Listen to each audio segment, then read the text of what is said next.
अस्सलाम वालेकुम। वालेकुम अस्सलाम। अब्बू जी बहुत खुशी है, 10वां रोजा इफ्तार मुकम्मल हो चुका है, इफ्तार हो अल्हम्दुलिल्लाह। चुकी है। हाँ जी, आज हमने आपकी तीन अशरों में से एक अशरा आज मुकम्मल हुआ। और मुझे बहुत खुशी है, मैंने आपकी दावत भी की और इफ्तारी भी। मैं खबरें तो सुनूं कि माहौल क्या। यार खबरें जो तुम सुन रहे हो ना, हाँ जी, ये मोबाइल पर देखा है मैंने। मैं सुन तो लूं। ओके। हाँ जी, अल्लाह खैर करेगा, अल्लाह रहमत करेगा इंशाअल्लाह। अरे अब्बू जी, ये मैं क्या सुन रहा हूँ? यार मैं सुन रहा हूँ कि अफगानिस्तान और पाकिस्तान की जंग लग चुकी है और इसराइल और ईरान की भी जंग लग चुकी है। अल्लाह पाकिस्तान को फतेह देगा इंशाअल्लाह। पाकिस्तान जिंदाबाद, पाकिस्तान जिंदाबाद। हम अपने बड़े मुल्क के साथ हैं, अल्लाह हमें इंशाअल्लाह फतेह देगा इंशाअल्लाह। फतेह पाकिस्तान की होगी।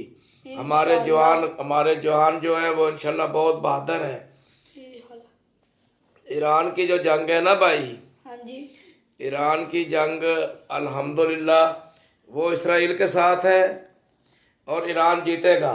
ईरान इसराइल से जीतेगा और इंशाअल्लाह पाकिस्तान अफगानिस्तान से जीत के रहेगा इंशाअल्लाह इंशाअल्लाह। और अल्लाह हमारी मदद करेगा। मदद कौन करता है? अल्लाह ताला। सब मुसलमानों की मदद कौन करता है? अल्लाह ताला। क्योंकि मुसलमानों को अल्लाह पर भरोसा है, हाँ जी। हमारा ईमान है, इसलिए मुसलमानों के लिए हम दुआ करते हैं, अपने मुसलमान भाइयों के लिए दुआ करते हैं। अल्लाह हमारे मुल्क को सलामत रखे, आमीन। अल्लाह हमारे मुल्क पर अपनी रहमत करे, आमीन। अल्लाह हमारे फौजियों को अपनी हिफ्ज़ो अमान में रखे, आमीन। अल्लाह हमारे वक्त हाकम को भी नेक और लायक बनाए और हिम्मत दे। आमीन। आमीन आमीन सुम्मा आमीन। ये जंग जो है ना, पाकिस्तान ने बिल्कुल सही कर रहा है। क्योंकि उन्होंने पाकिस्तान ने अफगानिस्तान को अपना भाई बना के रखा था। हाँ जी। और अफगानिस्तान अब जंग लड़ने पे आ गया है। हाँ जी, उनके बच्चों को खाने दिए, कपड़े दिए, कितने साल रिहायशें दी, उनकी इज्जत की। अब जैसे जैसे बड़े होते जा रहे हैं वो हमें ही मारने पर तुल गए हैं। ये हमारी फौज बिल्कुल ठीक कर रही है। हमारी फौज ने उनके पास 50 से ज्यादा हाँ जी। मिसाइल फेंक दिए हैं।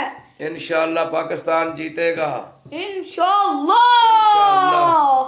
अल्लाह पाक हमें इज्जत देगा और हमें कामयाबी देगा इंशाअल्लाह। इंशाअल्लाह या रब्बुल इज्जत। आमीन। हमें फतह नसीब कर। आमीन इंशाअल्लाह।